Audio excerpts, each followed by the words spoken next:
Jerica.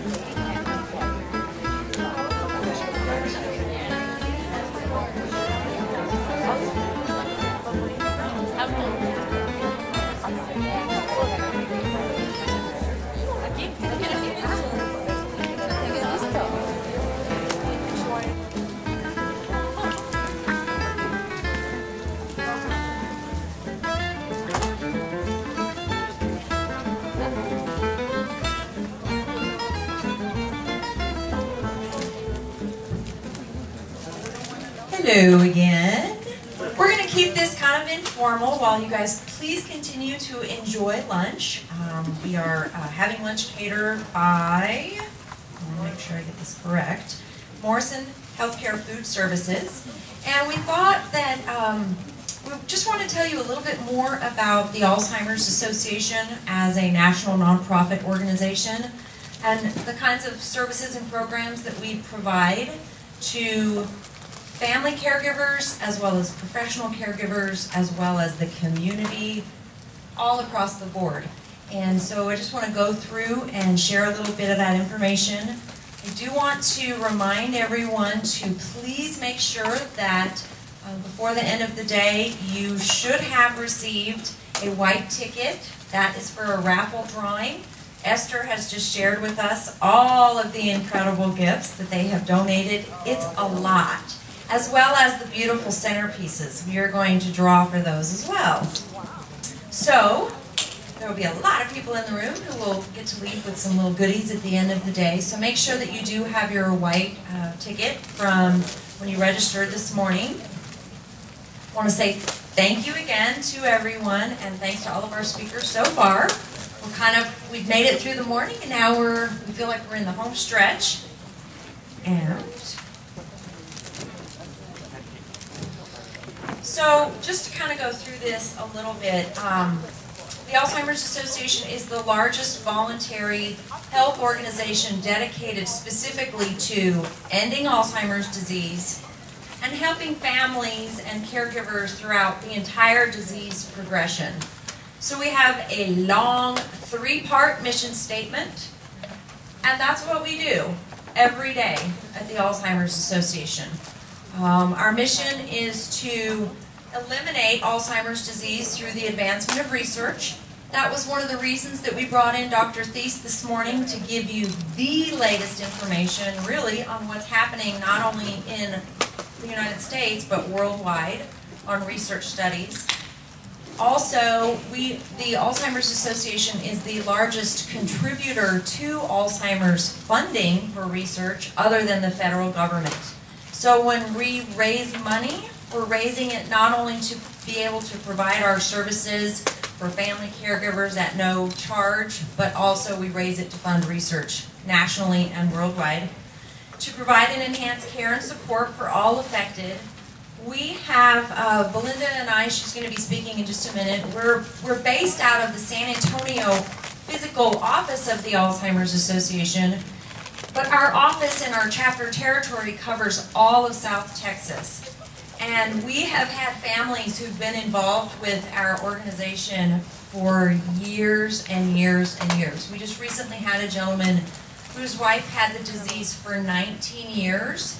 And Nancy, who is back at the office today, I wish you could have met Nancy with us. She can remember when the husband and wife, spouses, when he first came to the association. It was about that long ago. So she has literally been with the family through every step of this process. That is part of what we do.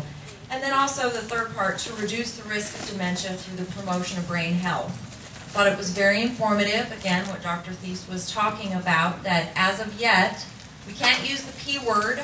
We can't say that there is an actual prevention of Alzheimer's disease, but we certainly hope and are going to get closer to that point. Our vision is a world without Alzheimer's disease. We talk so much about statistics here in the United States, but not only is it an epidemic here, it is worldwide as well. So that's our vision. So we have information. We brought a snippet of it out at our table. I noticed that a lot of the materials are gone. Fabulous. We have so much more in our office. We can ship it to you. You can contact our national office.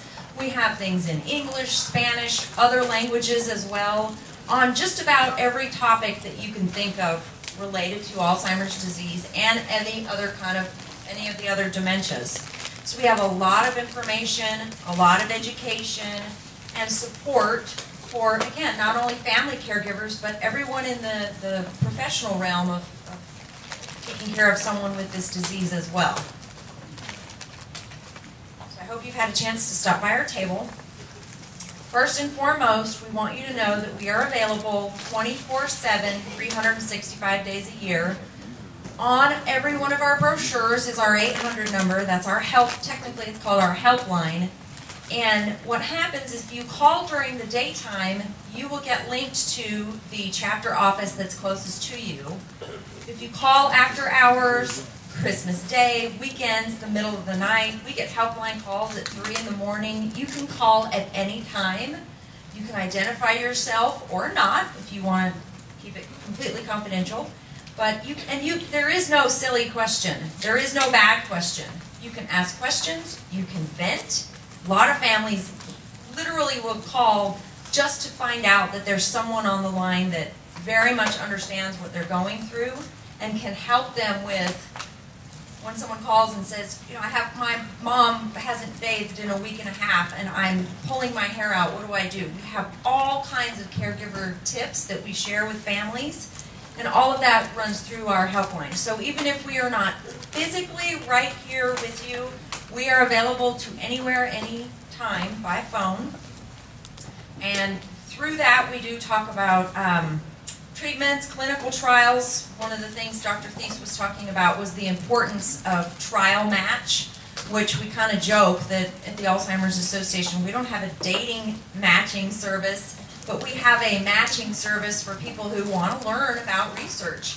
And as he said, there is a shortage of people, of human beings, not of the mice and those kind of things, but of people to actually sign up for clinical research studies, and we know that's the only way that we will find a cure. So we have a lot of information about trial match. We have information about all the legal issues that come up for someone who has a loved one with this disease. Memory care facilities. We are a resource center. We're not linked with any of them, so we're not going to tell you which one's better than the other, but we will give you information on what's available in the community and how to make a decision, or how do you know when it's reached the point when someone can no longer safely live at home. We can help with all of that. And I think also when we do our helplines every day, what comes up is a lot of what we do is give permission to people that it's okay to feel bad about some of the decisions that are necessary to be made with this disease, and try to help as much as we can with the emotional side of that. Senior Housing Finder, trying to find resources again. Support groups. We have support groups throughout our chapter territory. A little bit different than what Dr. Lewis was explaining about the caregiver stress busting program. It's set up in a support group-like setting, but we also have Alzheimer's Association support groups, which are specifically for family caregivers to be able to find out that they're not the only ones going through this. We have, there is more. 6 out of 10 people with Alzheimer's disease will wander. We hear it all the time, it'll never happen. Well, we can tell all kinds of horror stories about how it does happen, it can happen. Even with people who live in the same neighborhood for 60 years, the disease progression oftentimes causes someone to wander. So we have, most people have heard of MedAlert.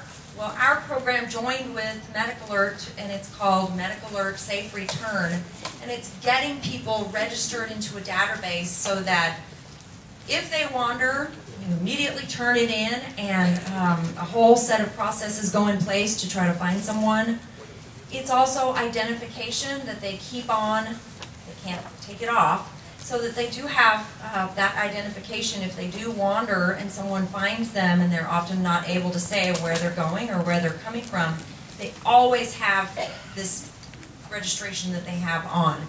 This is one of the very, very few, I think maybe one of two things that there is a fee for through the association.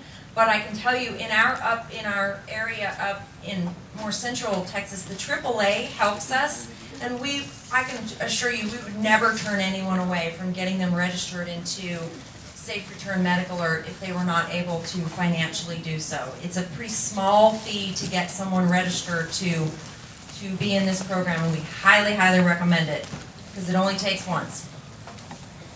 Okay. I know Dr. Thies mentioned website. Please check out. We have both our national website, alz.org, really easy to get to, our chapter website, alz.org/San Antonio. Wish they hadn't done that since our chapter covers much more than San Antonio, but that's what it is. So it's alz.org/San Antonio.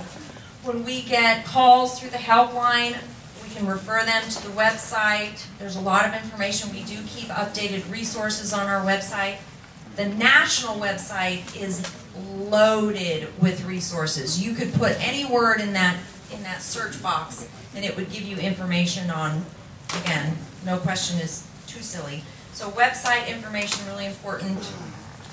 Care source, a way to help find care as well as helping kind of plan out a plan of care for an individual. The Greenfield Library. In our office, we have what we consider a pretty tiny library.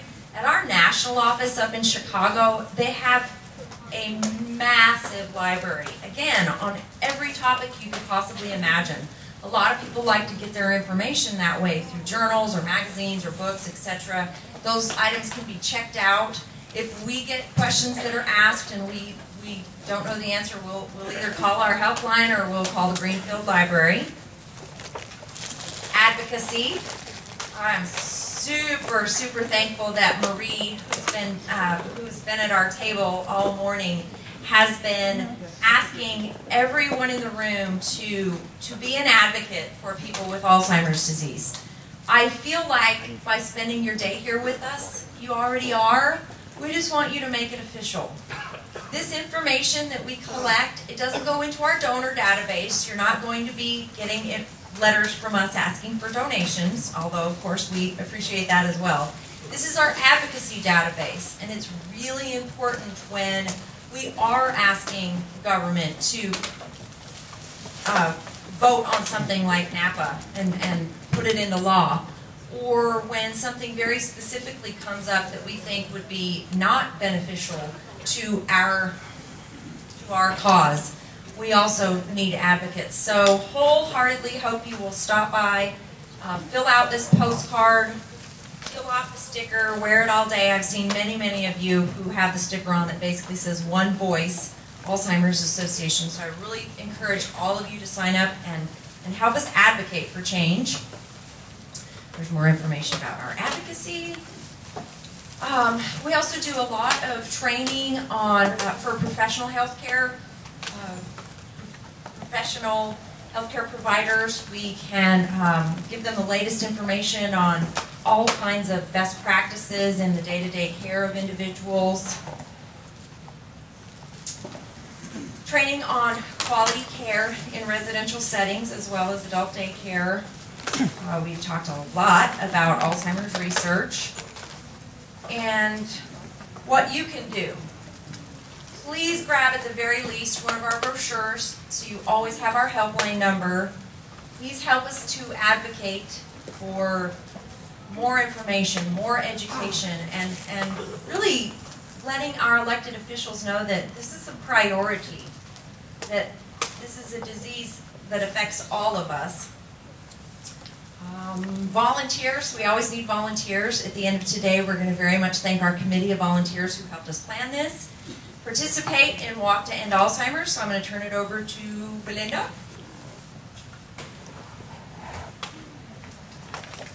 Thank you. Thank you, Jenny. Okay, so I know all of you are chomping down on that delicious lunch, which I have yet to cut into my Doritos. I can't wait to eat those. But I want to bring up your energy a little bit. So we're going to do a little activity, and I promise I'm not going to make you hug your neighbor or stand up and yell in their face or something fun like that. But we're going to do something really cute. So one of the things that I want to feel is the Rio Grande Valley love. I know you guys have some culture and you have some great music down here. We got a little taste of it last night and it was fun. So I want to hear you say, walk really loud on the count of 3. 1, 2, 3. Walk! Yeah, that's what I'm talking about. Okay, so once we say walk, we're going to do this again, but I'm going to say to end, and you're going to say Alzheimer's. Right, so you're going to say walk, a little louder, walk, to end Alzheimer's. Okay. And that day, we're going to have a great day because we're going to be here back in the Rio Grande Valley on October the 12th at University of Texas at Brownsville. So you're going to say walk, 1, 2, 3, walk, to end Alzheimer's. On what day? October the 12th. Where? All right, so we're going to go to Walk to End Alzheimer's, October the 12th at UTV. So now we're going to have a fun day, and let me tell you all about Walk to End Alzheimer's and what that is. This is our second walk in Brownsville. Let me tell you, the first time we were there, we were expecting 200 people. How many people do you think showed up? Was anybody in the room there? We had 500 people show up. We were totally excited. We drove all the way back to San Antonio with smiles on our faces all the way. I swear we both looked like we had banana faces all the way to San Antonio. It was wonderful. So what Walk to End Alzheimer's is, it's a nationwide event. 600 walks across the U.S. participate in Walk to End Alzheimer's, and that is families, that's co-workers, that's friends and neighbors, and you can even participate virtually. Let's say you have people who are in another state. You can walk virtually and do it online when people are actually physically walking in your community. So if you have a family member that wants to participate but lives out of state, let's say they live in someplace fantastic like Washington, D.C., or maybe even Arizona or someplace great, they can participate with you online. And the whole purpose of WALK is to basically raise funds to end Alzheimer's. It brings families, it brings friends, it brings all those people together for a common cause, and that's to end Alzheimer's. Now, it's a mission-related initiative of care to support research, to fund the Alzheimer's mission, and to also provide help and support for families. And that translates into providing education, support groups, having all that support for your community. And it's a wonderful way to feel rewarded and that you're doing something about Alzheimer's disease. So every year we get together across the country, sometimes on the same day, and raise funds to end this disease. So how many of you are going to participate and walk? That means I want to see all 150 people in the room at Brownsville. Okay, so once again, let me do a time check. Okay, so once again, we are going to be doing what? We're going to go to walk. So 1, 2, 3, Rio Grande Valley is going to walk. That's right. To end on what day? In? Yeah, all right. Well, thank you so much. I really enjoy being here. You all are a fantastic group. This is a very gracious city. Thank you, Doctors Hospital at Renaissance. And visit all of the wonderful sponsors out in the hallway. Do any of you have questions about Walk to End Alzheimer's? It's free to walk, by the way. All participants are expected to donate, but there is no fee to walk. Yes? It starts at 9 a.m. Registration begins a little bit earlier than that, about 7:30. So, But we know that people like to sleep in, so you can actually register beforehand and check in beforehand, so you don't have to wake up so early. But we'll talk about that, more about that later, once we have dates set for our kickoffs and our bank nights and stuff like that down here. Any other questions about WALK? Okay, so if you want to register for the Walk to End Alzheimer's, the website is inside of your program, and if you didn't get that, there are Walk to End Alzheimer's flyers at the Alzheimer's Association table here. But if you want to write the website down, I can say it. It's www.alz.org/walk. And you can find the closest walk to you, and the one in this area is in Brownsville. So, and if you have family members, again, that are anywhere else in Texas, we have a walk in San Antonio, we have several in Houston, a few in Dallas, and then one in El Paso. We're all across the state. We got the state covered. Okay, so anything you need, feel free to come by and ask us questions at the Alzheimer's Association, anything about our resources. We have three surveys. Oh. If you missed getting a registration packet, we have 3 left. So anybody who needs surveys to fill out for those educational credits that you need, please come by and see Ginny. She will give you a packet of information so that you can fill out. Our next speaker is at 1:30. Please continue to enjoy your lunch and refreshments. Thank you so much.